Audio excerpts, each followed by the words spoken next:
Those of you who attended last year's faculty seminar might remember that one of our speakers participated via web conferencing from the US.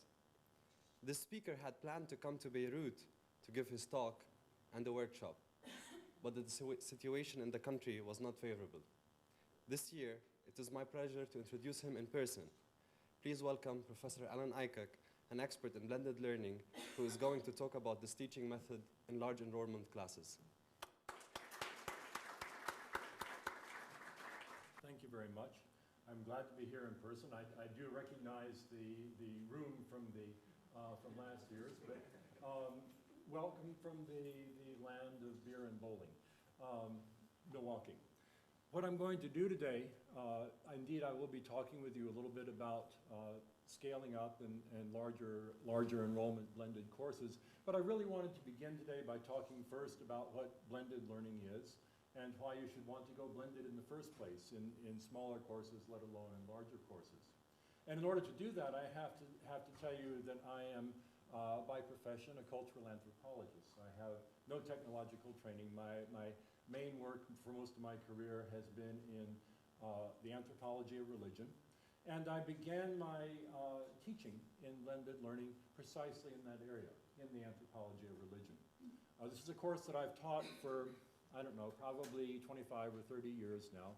So I'm familiar with it in a lot of different contexts. Sorry, I have to speak into the mic, I think. But in order to make the course effective, I was constantly experimenting with it. I was constantly adjusting it because it's an area where I do a great deal of research. So I always had an opportunity and the wish to make the course better. And one of the things that I would often do is use the course in a web-enhanced way. That is to say, I would have the students go online to introduce themselves. Sometimes I would put links up for the students to use and so on. So I was familiar with the use of the web in teaching the course, but I had not yet made it in as a blended course. So one year, after I'd had the students go online to introduce themselves, we were studying the ancient Hebrews, where I've done a fair bit of publishing, and we were talking about myth, ritual, and symbol in that context. And after we talked about it theoretically for a couple of days, it occurred to me that the students really weren't getting it in quite the sense that I wanted them to. Because in cultural anthropology, it's very important that the students be able to apply what they learn to their own cultural experience. So what I did was I asked them to go online. I set up a discussion forum for them, and I told them that what I wanted them to do was to post about 350 words describing a ritual in which they themselves had participated, and then to go on and to analyze it theoretically in the ways that we've been discussing in class. And they were then, after they had originally posted to the discussion forum, they were to go on and respond to one another. In other words, to constitute themselves as a peer learning community online as well as in our face-to-face class. And they were to respond to one another, to add something to the conversation and to say things that the original poster had not thought of. And this went very well indeed. And in order to facilitate the process, I told the students that they wouldn't have to come to class that day. And I also told them that I would give them a certain number of course points for their participation in the online forum. And it worked wonderfully because the students were able to apply the ideas of ritual, symbol, and myth to their own experience. They were able to understand it at a cultural level much more thoroughly than they ever had been just by discussing it in class. And then when they came back into class, we were able to return to the theoretical positions we've been discussing, and the students had perhaps a greater engagement with the ideas that had been discussed there. So here is the kernel, really, of blended learning. By definition, blended teaching and learning involves working both online and face-to-face. Second, it involves a reduction of some seat time so that the students aren't meeting in the face-to-face class the whole time. And third, the online and face-to-face work work together in such a way that each reinforces and intensifies and extends and elaborates the other. Now, my point is that I was able to carry out this experiment because it was a blended course and not a fully online course. In a fully online course, it's all or nothing. Either you're always online or nothing is happening. But in a blended course, you have the opportunity to begin on a small basis, then to work your way into a more thorough discussion and to apply the issues that you've learned regularly on a routine basis throughout the semester. So gradually, as I worked through the problems associated with the anthropology of religion, I began to find more opportunities for the students to go online. And we moved from the initial reduction of seat time, which is about 5 or 10%, to 20% and then 25 and then to 30. And this year, for the first time, I'll be experimenting with a 50% reduction in seat time and with a corresponding increase in the intensification of the online work that I expect the students to do. So I think that the blended environment is very forgiving in a way. It allows you to see things differently than you do in the face-to-face situation. The face-to-face environment creates a certain kind of intimacy and peer relationship that's based on spontaneity and based on the give and take of day-to-day conversation. When you go online, there are advantages too, because online you have the time to reflect, you have the time to go and do research and bring more information to the table. And if you're a student who is shy or perhaps daunted by the prospect of working in the face-to-face classroom entirely, then going online strips away a lot of the problems and stereotypes associated with face-to-face classrooms. So in a blended classroom, then you try to have the best of both possible worlds, both face-to-face and online. Now, this course that I've been speaking of, the Anthropology of Religion, was, as I said, a small course. It's only 20 students typically, and this is an upper-level course.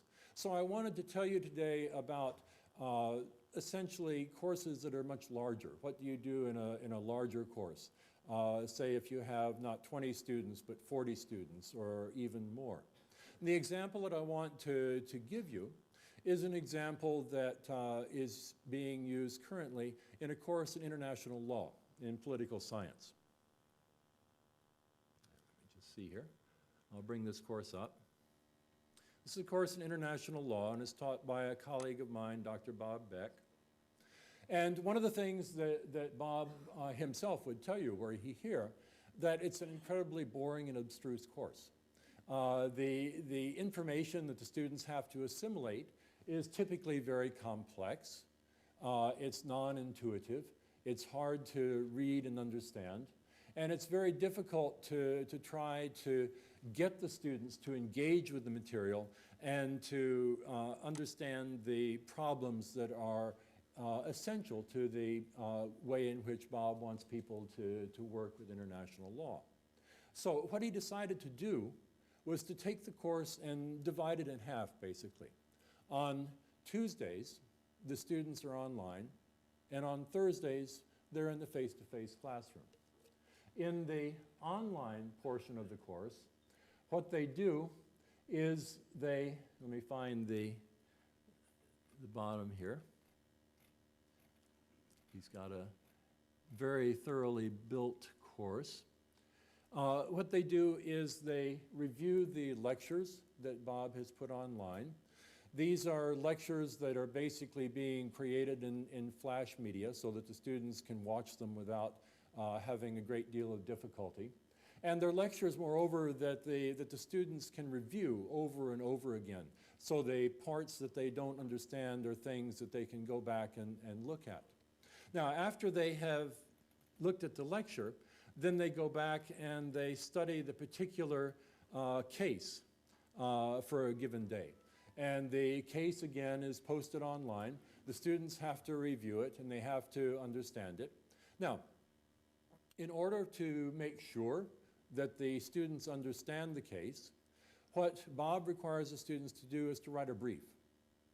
The brief has to explain the basis for the case. It has to lay out the case according to the format that Bob prescribes. The students then submit that online. Once they've submitted it, they then go to discuss the case in a discussion forum. So they each contribute their own understanding to a complete understanding that the class has additionally of the case in an online format. And Bob also requires one more thing. In addition to a general discussion of the case, the students have to identify what he calls the muddiest point. What is the point of this case that I found the most difficult to understand? What's the thing that most needs clarification? So all of this is done as a kind of rehearsal before the students have ever gone into class. And on Thursday then, Bob goes into class, the students are in face-to-face, and at that point, he begins, because he's read the discussion forums, he begins by a discussion of the muddiest points that the students have identified. In other words, he knows that the students are prepared, that they've done the reading, that they are already into the material, but that they have some difficulties. They have some understandings that need to be clarified. So he begins with a sort of a 15-minute summary of the understandings that he wants them to adopt. And then he goes on and he explores the lines of the case and the legal problems involved in more depth. And he's able to do that in greater depth because the students have already prepared. When he opens his mouth to talk about the case, that's not the first time that the students are hearing it. So this is a course in which, again, there is both an online community of learners and a face-to-face community of learners. And in both cases, the online and face-to-face situation interact and operate together so that the students get the best of both possible worlds. And this is a course with 60 students in it. It's a course in which Bob has a teaching assistant, but in which the students themselves provide a great deal of the content and the impetus and the value of the course. I'm going to stop there, I think, because I'd like to hear what the others have to say. But I simply want to point out that the basis then for a blended course is its experimental value, its ability to create learning community in two different ways, both face-to-face and online, and in its ability to generate a kind of creative tension between the online and face-to-face work in such a way that people get the greatest benefits of both.